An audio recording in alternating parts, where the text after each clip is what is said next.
राष्ट्र सर्वप्रथम राष्ट्र सर्वप्रथम राष्ट्र सर्वप्रथम राष्ट्र सर्वप्रथम। तमिलनाडु में कल्लाकुरिची जहरीली शराब मामले में हुई 53 मौतों पर बीजेपी नेता शहजाद पूनावाला ने प्रेस वार्ता कर प्रतिक्रिया व्यक्त की है। उन्होंने तमिलनाडु सरकार पर निशाना साधा और कहा कि यह कोई त्रासदी नहीं, यह प्रायोजित आपदा है। इसके साथ ही बीजेपी नेता ने इस पूरे मामले में सीबीआई द्वारा निष्पक्ष जांच और एक्साइज मिनिस्टर के इस्तीफे की भी मांग की है।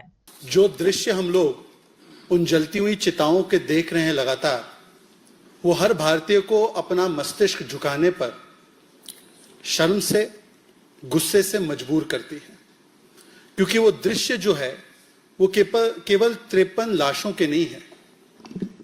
वो 53 भारतीय हैं, वो 53 तमिलियंस हैं, वो 53 ऐसे लोग हैं जो अपने परिवार के एकमात्र कमाई का स्रोत थे।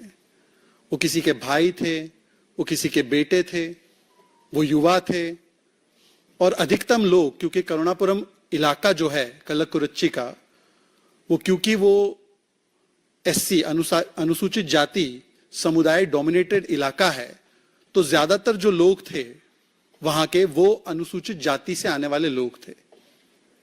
और इस पर आज सवाल यह पैदा होता है कि इसको केवल कोई दुर्घटना घटना बोलना यह अन्याय होगा, क्योंकि इससे पहले भी मई 2023 में आपको याद होगा कि 23 लोगों की जान इसी प्रकार से गई थी तमिलनाडु के 2 जिलों में, पर उस पर भी डीएमके ने कुछ नहीं किया। डीएमके का मतलब ही बन चुका है डू नथिंग, कुछ मत करो। और इसीलिए आज जब यह घटना हुई तो सवाल महत्वपूर्ण ये उत्पन्न होते हैं कि उस इलाके के बीचों बीच दिन दहाड़े ये कैसे चलता रहा ये सारा कृत्य? क्या पुलिस की साठगांठ और वहां के राजनीतिक नेतृत्व और एडमिनिस्ट्रेशन की जानकारी के बिना यह हो सकता था? दूसरा, जो वहां पर एक अपराधी पकड़ा गया है, उसके घर से, यह मीडिया ने दिखाया है, डीएमके के जो प्रमोशनल मटेरियल है, स्टिकर वगैरह, वो दिखे। और इसीलिए आज हम लोग मांग करते हैं कि इस पूरे मामले में निष्पक्ष जांच करवाने के लिए एक तो सीबीआई की जांच होनी चाहिए। दूसरा, जो एक्साइज के मिनिस्टर है मुत्थुस्वामी जी, उनका तो तुरंत इस्तीफा होना चाहिए, उनको बर्खास्त करना चाहिए। तीसरा, क्या एक जान की कीमत 10 लाख रुपए? 10 लाख रुपए, उनके परिवार उजड़ गए। चौथा, जो अनुसूचित जाति से आने वाले ज्यादातर ये लोग हैं, इनके लिए जब चुनाव थे तब राहुल जी और प्रियंका वाड्रा जी दलित लाइव्स मैटर, दलितों की कई बातें करते थे। आज जब अनुसूचित जाति के इतने सारे लोग डीएमके की सरकार की वजह से मारे गए हैं, तो उनके मुंह से एक शब्द अभी तक नहीं निकला है, एक कमेंट, एक कंडोलेंस मैसेज नहीं निकला है। 53 जाने गई हैं।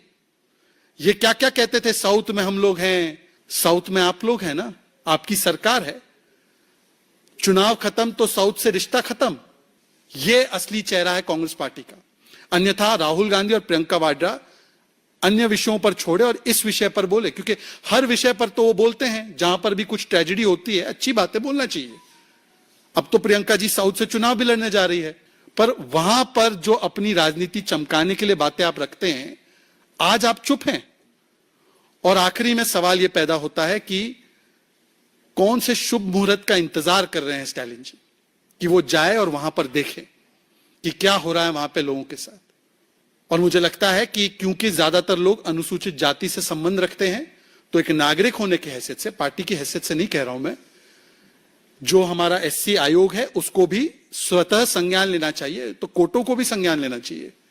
इस पर तुरंत कार्रवाई होनी चाहिए। हमारा हर नेता सड़क से लेकर विधानसभा तक और विधानसभा से लेकर न्यायालय तक, मतलब कि केवल एक नहीं 3 तरफा लड़ाई, उसको लड़ने के लिए कटिबद्ध है। अन्नामलाई जी स्वयं गए थे, उन परिवारों से मिले, उन पीड़ितों से मिले। जैसे अनिल जी ने बताया, 1-1 लाख रुपए हमने अपनी तरफ से मुआवजा उनको दिया है। उनकी लड़ाई हम लड़ रहे हैं, कानूनी रूप से भी लड़ेंगे, सड़कों पर भी लड़ेंगे, और लगातार भारतीय जनता पार्टी की तमिलनाडु इकाई जब तक इसमें सीबीआई की जांच और जब तक मंत्री का इस्तीफा नहीं होता, तब तक इस विषय पर हम लोग उन परिवारों के साथ, उन अनुसूचित जाति के परिवारों के साथ खड़े रहेंगे। हमारा रिश्ता केवल चुनाव तक का नहीं है, हमारा रिश्ता दक्षिण के साथ और अनुसूचित जाति के लोगों के साथ हमारा सैद्धांतिक रिश्ता है, हमारा संवैधानिक रिश्ता है, हमारा केवल मतलब का रिश्ता नहीं है। राष्ट्र सर्वप्रथम, राष्ट्र